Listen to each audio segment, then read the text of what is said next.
विद्यार्थी मित्रांनो, मराठी वाङ्मयाचा अभ्यासक्रमावर आधारित व्हिडिओ आपल्या चॅनलवर यापूर्वीच आपण पाहिलेला आहे.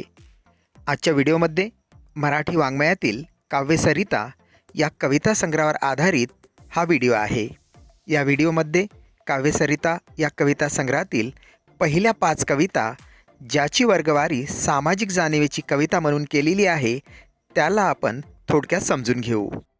या कविता संग्रहातील पहिल्या 10 कविता आपल्याला अभ्यासक्रमासाठी असतील. त्यापैकी सामाजिक जाणीवेच्या पहिल्या 5 कविता आपण समजून घेणार आहोत. 40 गुणांसाठी हा काव्यसंग्रह आपल्याला अभ्यासक्रमाला आहे. बासी मर्ढेकरांची गणपतवाणी ही कविता सामाजिक स्वरूपाची आहे. त्याचबरोबर भालचंद्र नेमाडे यांची कशा रांगोळ्या काढता तुम्ही, तिसरी कविता यशवंत मनोहर यांची माणसांसाठी आरती, चौथी कविता भुजंग मेश्राम यांची बिरसा मुंडा ही आहे. तर 5वी कविता अजय खडसे यांची रॅशनल ही आहे. अशा ह्या 5 कविता सामाजिक स्वरूपाच्या आहेत. त्यापैकी पहिली कविता गणपतवाणी बासी मर्ढेकरांची, ती आपण सारांश रूपाने समजून घेऊ. या सामाजिक स्वरूपाच्या कवितांवर आपल्याला एक दीर्घोत्तरी प्रश्न विचारला जाऊ शकतो. विद्यार्थी मित्रांनो, या कवितांवर आधारित जर आपल्याला दीर्घोत्तरी प्रश्न 12 गुणांसाठी विचारण्यात आला, तर आपण सामाजिक स्वरूपांच्या 5ही कवितांवर आधारित एक प्रश्न, त्याचे उत्तर कसे लिहावे ते या व्हिडिओमध्ये समजून घेऊ. जशी पहिली कविता मी म्हटल्याप्रमाणे बासी मर्ढेकरांची गणपतवाणी आहे. ही सामाजिक स्वरूपाची कविता आहे आणि इतरही उरलेल्या 4 कविता ह्यासुद्धा सामाजिक स्वरूपांच्या कवितामध्ये मोडतात. ही समाजाचे वर्णन करणारी गणपतवाणी ही कविता आहे. दुसऱ्या महायुद्धानंतर मानवी जीवनाला आलेली उदासीनता व उद्ध्वस्ता या कवितेमध्ये गणपतवाणीच्या रूपाने बासी मर्ढेकरांनी वर्णन केली आहे. माणसाचे जीवन कसे क्षणभंगूर झालेले होते हेच गणपतवाणीच्या माध्यमातून बासी मर्ढेकरांनी सांगितले, की एक सामान्य व्यक्ती आपल्या जीवनात पाहिलेले एखादे स्वप्न, त्याची एखादी कल्पनासुद्धा तो पूर्ण करू शकत नाही. हेच सामाजिक वास्तव आहे, समाजातील हीच वास्तविकता आहे. हे बासी मर्ढेकर गणपतवाणी या सामान्य व्यक्तीच्या रूपाने अधोरेखित केली आहे. गणपतवाणी हा दुकानदार आपल्या दुकानात बसून तिथेच त्याला मोठी माडी बांधायची असते, पण त्याचे स्वप्न शेवटी स्वप्नच राहते. त्याचा मृत्यू जवळ येऊन जातो आणि ईश्वराने त्याला मृत्यू देणे म्हणजे त्याची या संपूर्ण संकटातून सुटकाच केलेली आहे, असा उपरोधही बासी मर्ढेकरांनी केला आहे. कवितेतील ओळी आपण उदाहरणादाखल पाहू शकतो. गणपतवाणी बिडी पितांना चावायचा नुसतीच काडी, म्हणायचा अनमनाशीच की या जागेवर बांधीन माडी, पण त्याचे स्वप्न मात्र पूर्ण होत नाही. ही समाजातील वास्तविकता, सर्वसामान्य लोकांची वास्तविकता बासी मर्ढेकरांनी या कवितेतून व्यक्त केलेली आहे. दुसरी कविता सामाजिक स्वरूपाची भालचंद्र नेमाडे यांची कशा रांगोळ्या काढता तुम्ही, या कवितेतून स्त्री जीवनाची व्यथा प्रकट करण्याचे काम कवीने केले आहे.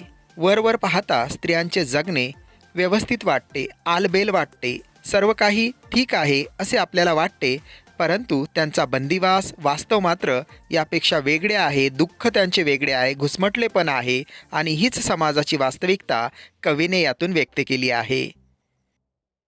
आपल्या मानवी समाजाचा अर्धा भाग असणाऱ्या स्त्रियांच्या वाट्याला येणारे दुःख, त्यांची व्यथा भालचंद्र नेमाडे यांनी कशा रांगोळ्या काढता तुम्ही या कवितेतून व्यक्त केली आहे. ही कविता समाजातील स्त्रियांची वास्तविकता व्यक्त करणारी आहे. कवितेच्या ओळी आपण उदाहरणादाखल पाहू. कशा रांगोळ्या काढता तुम्ही घरंदाज व्यथांनो, कसा सडा घालता माझ्या अंगणाचा कोपरा कोपरा खुलेल असा, कशी सजवता तुळशी वृंदावनाची दर्शनी बाजू, खुडता मंजिऱ्या दुपारच्या सुकलेल्या मऊ नखांनी.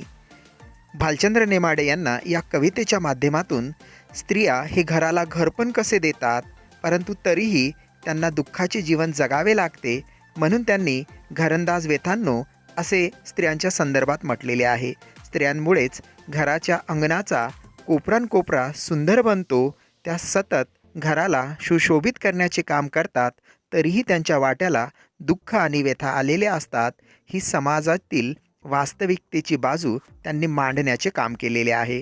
त्या अर्थाने ही कविता सामाजिक स्वरूपाची आहे. विद्यार्थी मित्रांनो, या पाचही कविता सामाजिक स्वरूपाच्या आहे. आपण त्या कवितेचा मतितार्थ काय आहे, कवितेचा सारांश थोडक्यात समजून घेण्याचा प्रयत्न करतोय. कवितेचा प्रतिपाद्य विषय काय आहे, त्यातून सामाजिक कवितेचे स्वरूप आपल्याला समजायला मदत होईल, हाच आपला उद्देश आहे. सामाजिक स्वरूपाची तिसरी कविता आहे माणसांसाठी आरती. माणसांसाठी आरती या कवितेचे कवी यशवंत मनोहर हे आहेत. या कवितेत आरती, सूर्य नसलेले गाव, उजेड, अंधार अशा स्वरूपाच्या प्रतिमा प्रकट झालेल्या आहेत. या प्रतिमातून उच्च प्रतीचा ध्येयवाद, उद्याच्या जगाचा आशावादी दृष्टिकोन आणि डॉक्टर आंबेडकरांच्या मानवी मूल्यांचे सूचन कवीने करण्याचा प्रयत्न केलेला आहे. या कवितेतील सामाजिक जाणीव अपूर्व सौंदर्यदृष्टी, विद्रोह आणि विचारांचे स्फुरलिंग व्यक्त करणारी आहे.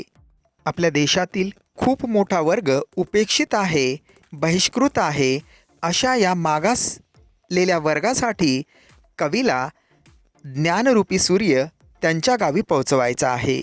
त्या अर्थानेच कवितेतील ओळी आहेत, शब्दांची पूजा करीत नाही मी, माणसांसाठी आरती गातो, ज्यांच्या गावात सूर्य नाही त्यांच्या हातात उजेड देतो.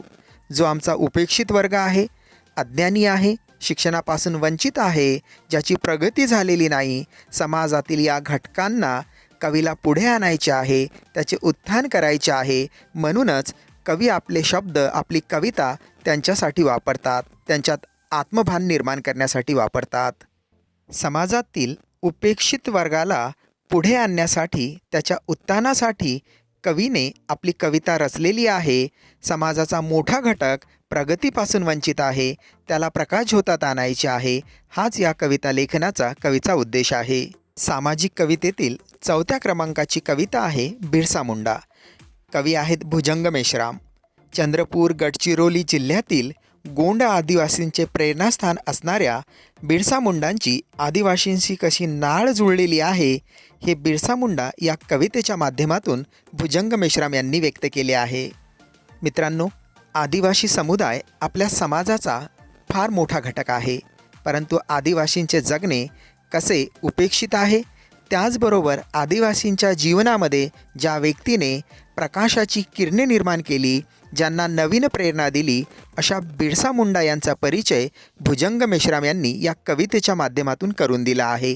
आदिवासींसाठी बिरसा मुंडा कसे प्रेरणास्थान आहे ते या कवितेतून आपल्याला अनुभवास मिळते. आदिवासींच्या जीवनात बिरसा मुंडाचे असणारे स्थान या ओळींमधून आपल्या लक्षात येईल.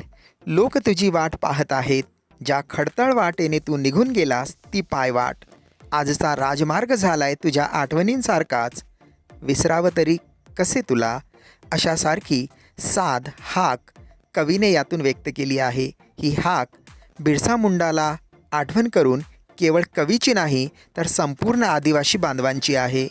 बिरसा मुंडाने चोखाळलेली पायवाट ही अत्यंत खडतळ होती, परंतु आज मात्र ती पायवाट एखाद्या राजमार्गासारखी झालेली आहे, हे त्यातून कवीने दाखवून दिले. सामाजिक स्वरूपाची आपली 5वी कविता आहे रॅशनल. कवी अजय खडसे.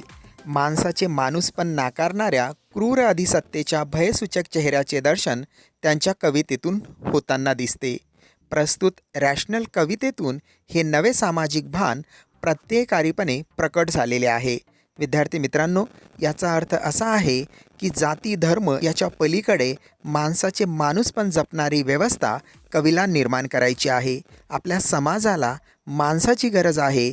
जाती धर्मावरच्या आधारे कोणत्याही प्रकारचा भेदभाव नसावा, असा हा कवीचा आग्रह आहे. त्यांच्या कवितेतील या ओळी अत्यंत बोलक्या आहेत. हिरवा, भगवा, निळा, लाल, पांढरा आदी झेंड्यांचे गल्ली बोळात सुरू असणारे वाद चिघळले तेव्हा, साऱ्याच झेंड्याचे सरण भर चौकात रचून मी सामूहिक अग्निमरण दिले, कुठल्याच झेंड्याचा रंग पक्का नव्हता म्हणून. कवी असे म्हणतात की जातीच्या धर्माच्या आधारे आपण रंगांचं विभाजन करून घेतलं आहे.